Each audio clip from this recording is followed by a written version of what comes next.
The waiver wire is now shut. The Marlins make multiple claims. However, they get none of them. The Marlins make claims on 3 arms, all of them sniped by the Cleveland Guardians. There were a few sticks available, but the Marlins pass on the sticks. Tons to get into. This is Locked On Marlins. You are Locked On Marlins, your daily podcast on the Miami Marlins. Part of the Locked On Podcast Network, your team every day.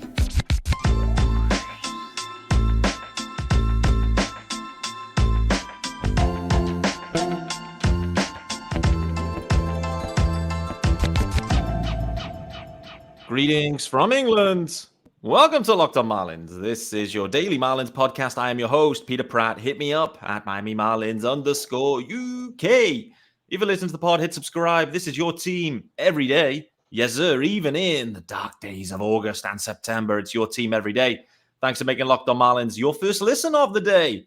This is pre-game before this Nat series gets itself rolling. There is a YouTube channel, of course, guys. Head on over to there and hit subscribe. Also, join the fun in the comments. Speaking of comments, this episode is sponsored by Bunches. You can download the Bunches app today. And when you do, our friends at Bunches have featured the Locked On MLB Bunch in the Discover tab. You can also click the link in the show description notes to join the Locked On MLB Bunch community today. More about those guys later on. If you are watching, you will see guest in tow. It's Thursday.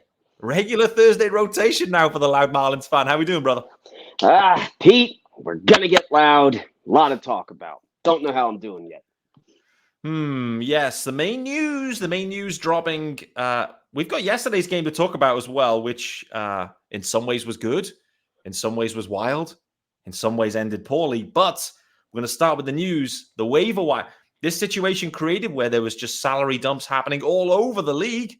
And this was the day that the claims had to be made to be playoff eligible. So they have to be on the roster by the 1st of September. So this day was critical. The Angels just dumping all of their expiring deals. The Yankees doing the same.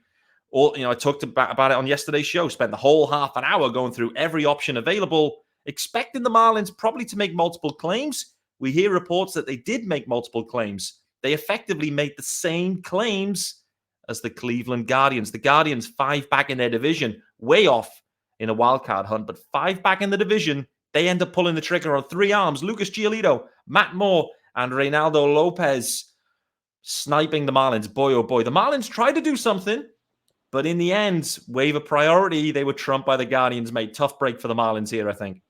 I didn't know how waivers worked like this. I thought it's kind of like the fantasy football or fantasy baseball waivers, where if you claim one person, you go back to the end of the line. Apparently, that's not how it works in baseball, which I can't believe, because that's a front runner team that for any reason can come in and just steal everybody like the Cleveland Guardians just did. I want to preface this conversation for those listening. This is not a Bruce Sherman thing or a bad move by Kim NG. Why didn't they do something? The Marlins look to have went in on 3 of the players. They obviously didn't go on Bader because he ends up at the Guardians. Or sorry, he ends up at the Reds. They didn't go after Renfroe, whichever. Didn't go after him. He ends up on the Reds. But the Marlins needed pitching. They know they needed pitching, and they went after pitchers. The 3 available, 2 relievers, 1 big arm. Didn't get anything. And you know what? Just keep swimming. Stop doing the doggy paddle with this team and start doing the freestyle, because it's August 31st. On this show, last couple weeks, I've said, look, I'm not paying attention to anything else until September. It's now September. Well, tomorrow. It's now September. It's time to get rolling. Get hot like the Phillies did last September and roll all the way to a World Series title. Maybe. Boy, oh boy. At least get there, right? I mean, we'll take a wild card spot and knocked out in 2 games at this point, to be honest with you. Just anything to be fun. I mean, it's been brutal since the All-Star break for the Marlins. To your point, this is a really interesting wrinkle here with the waivers. Like, they've changed the methodologies with waivers just generally. It used to be you had to pass through your division first, then you get your other division. I think your point is really valid, though, that perhaps it should work in a similar way where if you make a claim, you make a claim and you prioritize your waiver selection order, like in fantasy sports, if you then get that player, you then slide all the way back down to the bottom of the priority order. So in this case, let's assume they had Giolito at 1, Reynaldo Lopez at 2. They get Giolito, the Guardians. The Marlins select next. They also then had Giolito, but he's gone. Reynaldo Lopez potentially was their number 2 pick, which then becomes their number 1. And they take that. Then potentially the next club would take Matt Moore. I don't know. It does feel a little bit in this just extreme situation where there's just so many waiver guys on waivers, for one club to scoop up 3 guys. They could have taken 5 guys.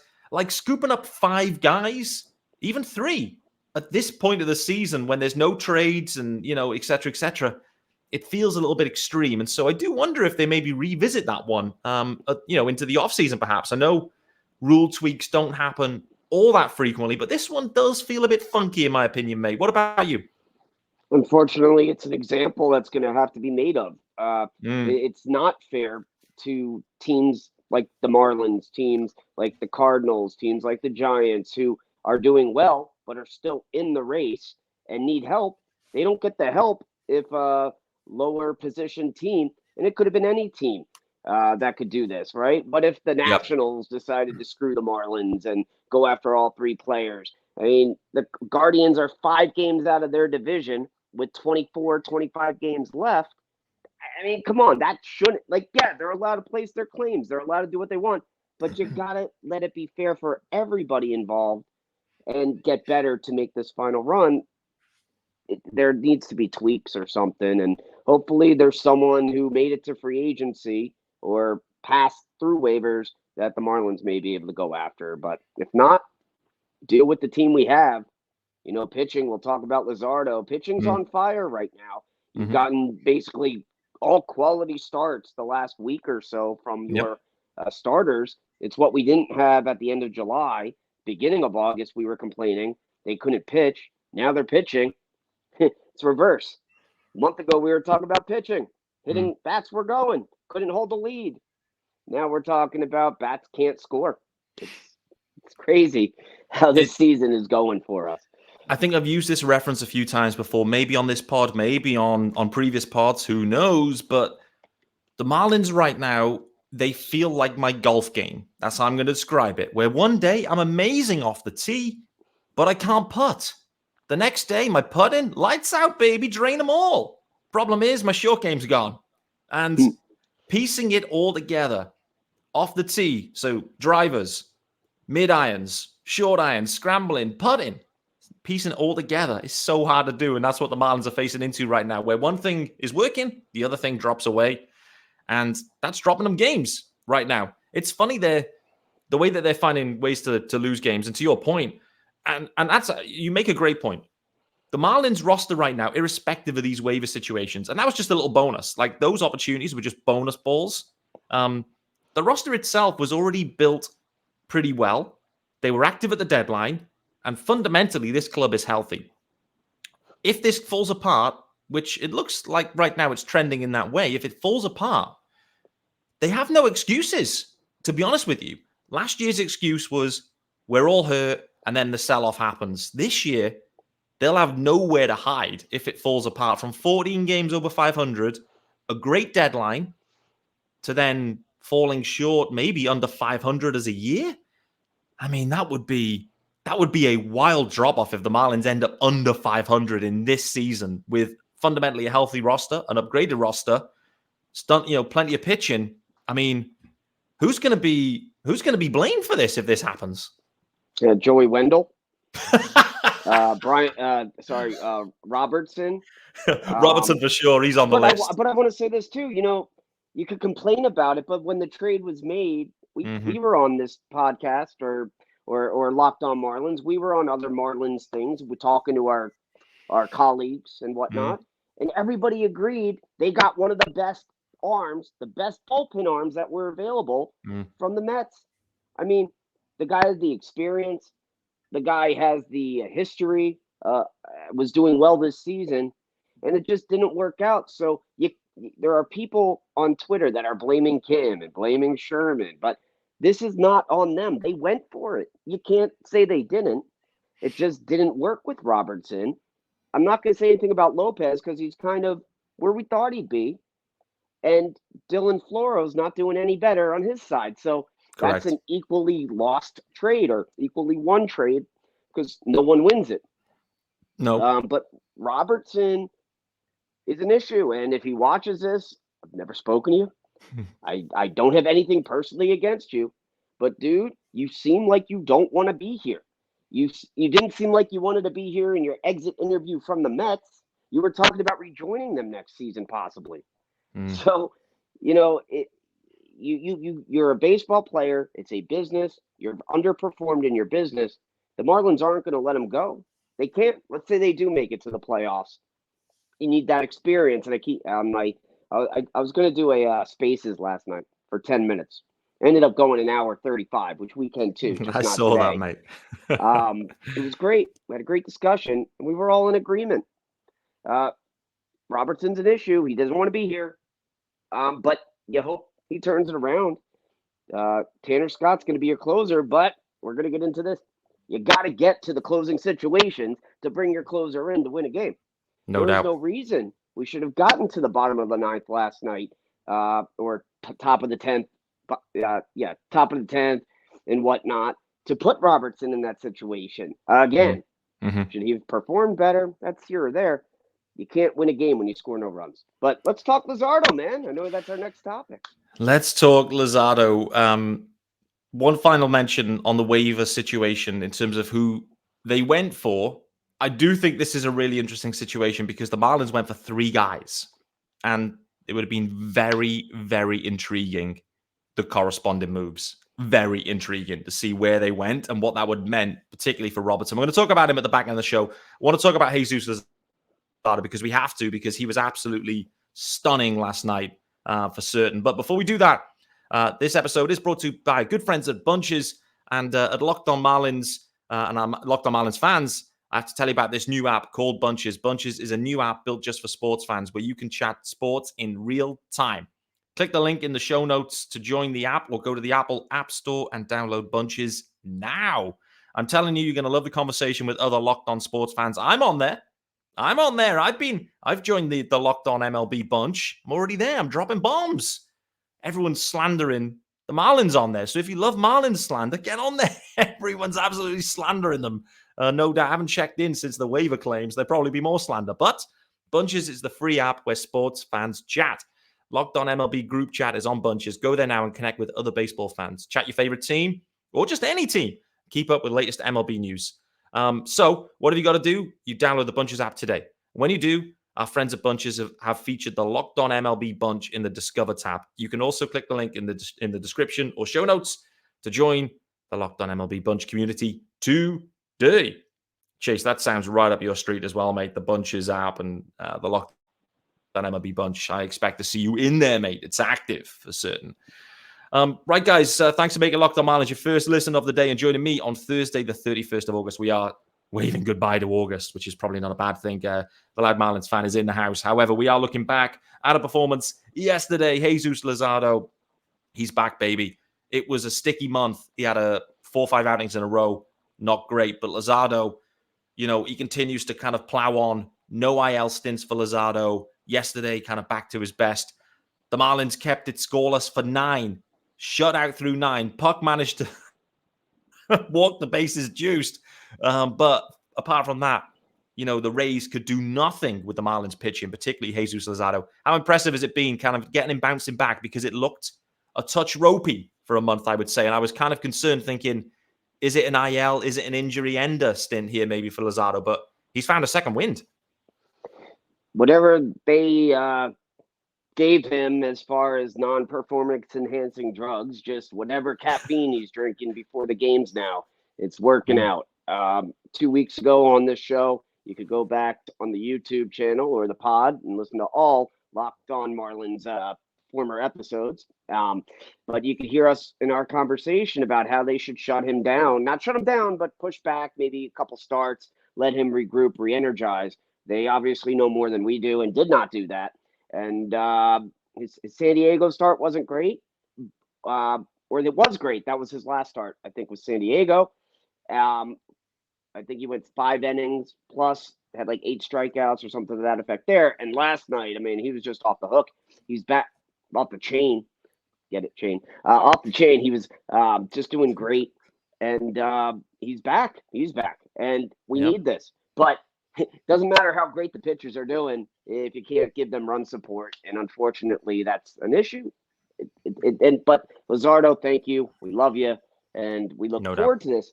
No matter how the season turns out, Pete, guys like Luzardo need this. They need to push themselves. He's at like 155, 56 innings, somewhere around there.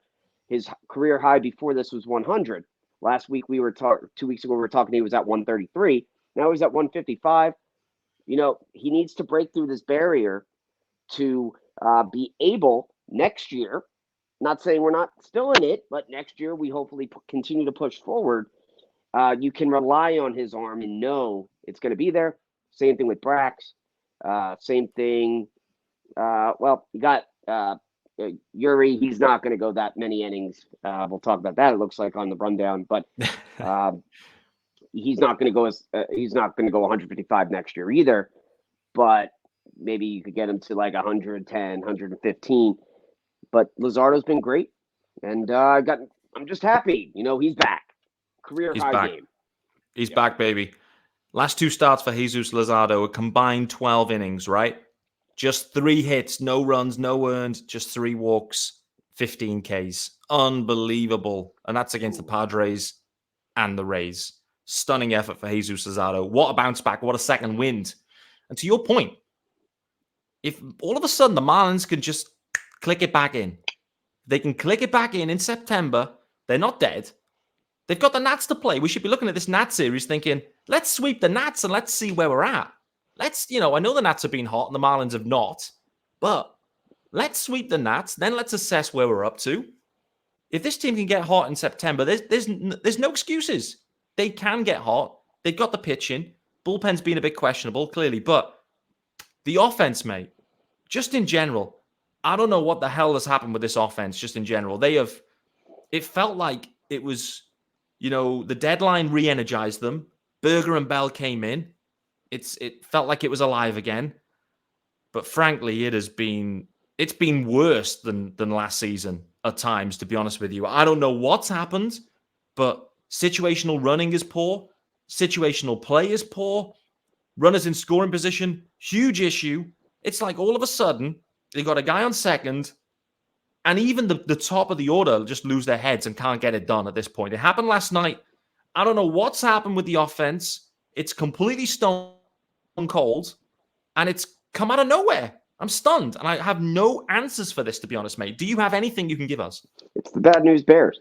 Marlins man was next to me. We went to the game on Saturday night together.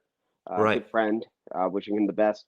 We were there Saturday. We're watching what happens at the end with Robertson and then Stallings and the whole offense. He's like, it's just the Bad News Bears. Here's the real issue. To answer the question, the bottom of the order, the 7-8-9. 7-8-9 is killing this team. Doesn't matter how many guys get on base. Berger's doing great. People were complaining on the spaces yesterday that Berger's getting hits instead of home runs. And that's not an argument. You'll want the guy to get on base any way, shape, or form and hope the next guy brings him in. He's getting on base, but once you get to the 7th, 8th, 9, you got Stallings and Fortes are hit or miss, mostly miss. Although they both have played a little bit better, but let's talk realistically. You got Wendell. Once you see Wendell in the lineup, that's basically an automatic out at this point. Guy hasn't had an RBI in, I think, 2 weeks, let alone multiple hit games since, I think he's had 1 since the All-Star break. He's an issue. Gurriel, for everything great he brought to this team at the beginning of the season, it's worn out its welcome. Not saying they should DFA him. I think he should be kept, and Wendell should be DFA'd. You're not going to change anything with the catcher at this point, so that is what it is, and that's fine. You could have one guy at the bottom of your lineup who doesn't hit, but you can't have 3, or 2 guys. That's 2 automatic outs when you get down there. As far as the top of the order, you got to keep Arise at 1. Hopefully Soler's okay and heals up soon. He can still be at your 2 spot. You don't want to bring, and Carver made this point, Alex Carver, fish in the minors, and whatnot. He said last night, he goes, everybody complains that Luis Arraez is starting to swing high, try to get hits. But when a guy's at the 3 spot, that's their role at the 3 spot, unlike the 1 spot where it's just get on base. So you're putting them in the wrong order. You're flipping the order over around trying to change things. You got to leave him at 1, Soler at 2. Mm-hmm. Bell's doing fine at 3. The 4 spot, I kind of liked it when DLC was in this 4 spot. Is he a cleanup guy? No. He's calmed down a lot, though. Of course, you have to put Jazz, but Jazz should not be anywhere close to the top of the lineup right now. He should be in the 6 or 7 spot. Jesus should not be up there. You can't trust his bat.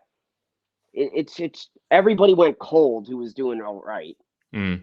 It's just crazy. And what can you do? September 1st, call-ups. That's what you got to do. And you can move it around. Sorry if I'm talking long-winded here. But for those listening, here's what we can do right now. You move Luzardo to first. This is saying Soler's out. Luzardo goes to first. You have Bell in your DH. You then put Birdie or Hampson at second to get a fresh bat. I would even do Hampson. He's been all right this season. He's had like 2 at-bats since they called him up. Mm-hmm. But before that, he was hot in AAA. You get him at second or opposite short. So Birdie, Hampson, short and second. At third, you got Berger. And you call up X and put him in the right field. Keep DLC in left, Jazz at center. You get X in there. Xavier Edwards, for those who don't know who X is. Xavier Edwards goes to right field. You bring up Troy Johnson. You bring up Troy. You could even start him at first every other game or have him as a guy to bring off the bench to get some hits. And you got a DFA Wendell. There's no point of Wendell on this team right now. I don't care how great he is in the clubhouse. I don't. Because you're in a spot, you're 4 games out, I think, 3 or 4 games. You need wins. And if a guy's not helping you win, you get rid of him at this point. He's not going to be back next season no matter what. Cut bait, like the other teams have with players who are not performing, and you go for it by bringing up these young guys to inject some bats into that lineup and some hits. Sorry. Long answer there, Pete, but I'm frustrated. I'm venting. This is Locked On Marlins, and I hope that everybody's subscribing and hitting that subscribe button on YouTube right now to see the video, because if you're missing me and my faces on video right now, you're missing out. So go on YouTube and hit that subscribe button. I knew that was going to be a long answer because it's a tough question to answer. Like, why is this offense dead is so hard to answer. However, time to let you know about our good friends over at FanDuel. Yes, sir. And you can get ready for the NFL season with incredible offers from FanDuel, America's #1 sportsbook. Right now, new customers can bet $5 and get $200 in bonus bets, guaranteed.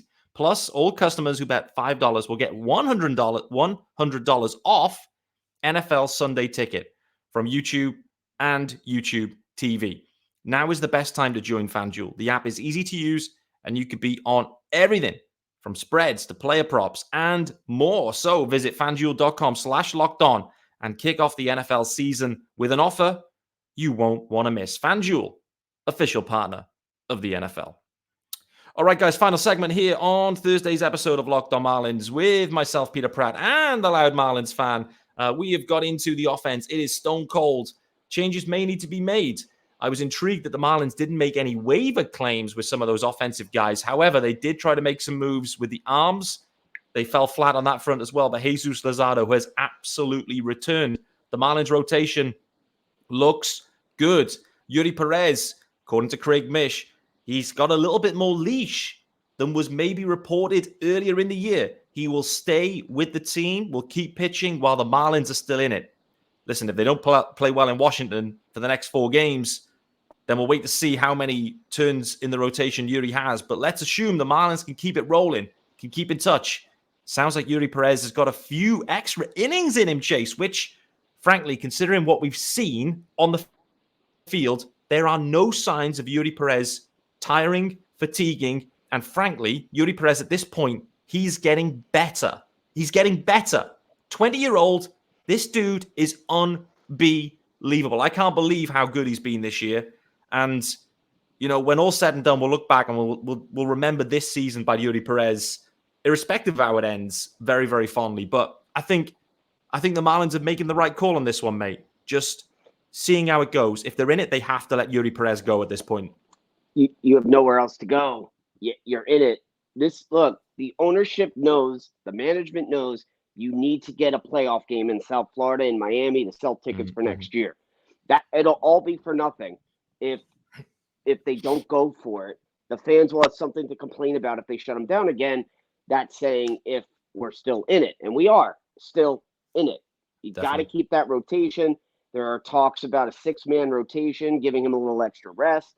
The only one who wouldn't be affected by that is Sandy, it looks like. That makes sense. And we were talking about that 2 months ago as well. 6-man rotation. It's the way to go. It extends the players and gives them a little bit more time to recuperate after these long career innings that they're pitching. Definitely. I love Yuri. He's been great. That Saturday performance was wonderful. I wish they had got him a win for it. It's just you got to keep him up. And I love his energy in the dugout. He's always smiling. He's always into the game. He's cheering his teammates on. He's super ecstatic, and that's hard to find. He's a 20-year-old kid who's enjoying himself, enjoying life right now, and he's outperforming anything that anyone could have thought he would be at this point. Keep him up. Keep winning. Go for it all. And we're going to do it, Pete. September's here. Here we go. You mentioned the National Series. Got to take 3 or 4. If not, sweep them. They have not been the same team that came hot into Miami since the Marlins beat them Sunday. I think they lost at least 2 of the 3 games this week in blowout fashion, a couple of them. We're going there. Let's get back to the beating ways on the Nationals, come back 2 games up to face the Dodgers. Have to beat them. Simply, you have to win the series. And, in a 4-game series, it's tough to call out and say you're going to sweep them, but the Marlins have to perform. Braxy's going. Yuri Perez is going. We expect Johnny Cueto to be back. Another starter TBD, but that could be Sandy. So they could circle Sandy back around for that one. So they'll have every chance. Just to finish up on Yuri Perez, by the way, we talked about Luzardo's numbers earlier on, the last 2 starts. Frankly, Yuri Perez is as good, if not slightly better in some ways. He's 12 innings in his last 2 starts, 5 hits in total, no earned runs, and 17 Ks, just 1 walk. Unbelievable numbers from Yuri Perez at the back end of August in his rookie season. Unbelievable. You mentioned him. You've mentioned him a couple of times, but you mentioned the Yuri Perez last start out. Blown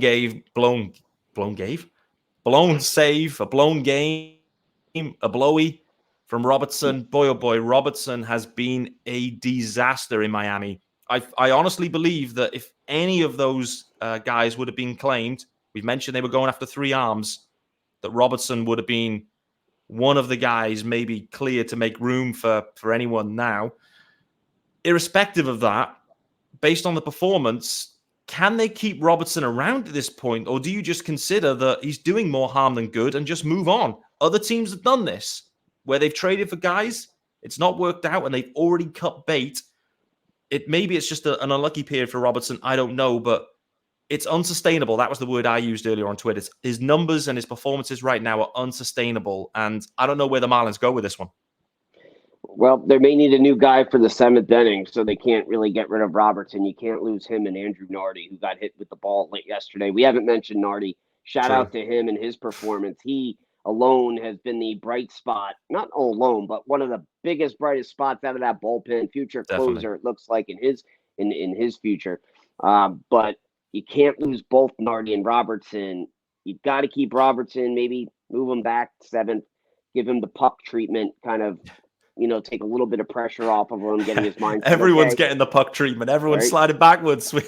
I mean, you're going to have, and I agree with some of the fans, you got to have Scott as your closer at this point. Last year, those words would have not come out of my mouth, but Scott has outperformed. He's a second bright spot along with Nardi, but in left-handed closers, those lefties are usually situational. So you hope he does well. Continues to do well, and he's shown no reason why he wouldn't. But puck walk 3, Nardi came in yesterday, held the game, got 2 major outs. One was a strikeout. I think one was a pop-up. But Nardi showed he has, in the words of Major League 2, you will have the marbles. Andrew Nardi sure showed them yesterday. And Robertson, again, just move him back. You can't get rid of him. You can't lose two of your arms out of your bullpen at once. It's no matter how they perform at this point, unless you're bringing something else in. Yeah, exactly. And that was the point. They looked to make that play. That play was blocked by the Guardians, but I do wonder the corresponding moves. And I do think it was also interesting that they passed up, particularly on Harrison Bader, the fact that, imagine a year ago and we said Bader's available on waivers and the Marlins don't put in a claim. It would blow your mind. Like, I know Bader's dropped off a touch, like offensively, but the glove still plays. That's just, it just kind of backs up how good Jazz is in center field and has been. However, what it also says is the Marlins really, this is what they're saying anyway, is they don't trust Jazz at shortstop. That's the other thing I'm seeing. Just to go back though, Tanner Scott, just to call him out because you have, and rightly so, in the month of August, this is unbelievable. He's pitched 11 innings, 10 different outings in total, 11 innings. He's given up just 6 hits, no runs, no earned runs, just 2 walks and 13 Ks. Boy, oh boy, Tanner Scott is one of the best relievers in the game right now. It's unbelievable. He's had an incredible year. To your point, Tanner Scott as the closer, we would not expect him to say that in 23 because of what we saw in 22. But he's come on so much. And right now, you look around the bullpen, and really, everyone's looking at Tanner Scott for the 9th inning. That's where everyone's looking. That's where they should be looking. And it's his job to lose now. Like, let's see. Let's see if he can just take it on and do what needs to be done in what we hope is a really impressive September, starting against the Washington Nationals with 4 games. We've run out of time. We're way long, but, standard. But that's going to wrap us up on Thursday's episode, the 31st of August, of course, guys. August is now done. The Marlins could not get any deals done. Any deals, probably not the right way, but any players via the waivers in this waiver madness. However, the roster looks fine. Play well in September, and who knows how it goes. We need the offense to come alive. Yuri Perez will keep it going, and we'll see what happens in this closer situation. Thanks to Chase, the Loud Marlins fan, for joining me again on a Thursday, and we'll look forward to seeing you tomorrow on Friday. I have another guest queued up, but no spoilers on that one. We'll look forward to seeing you then.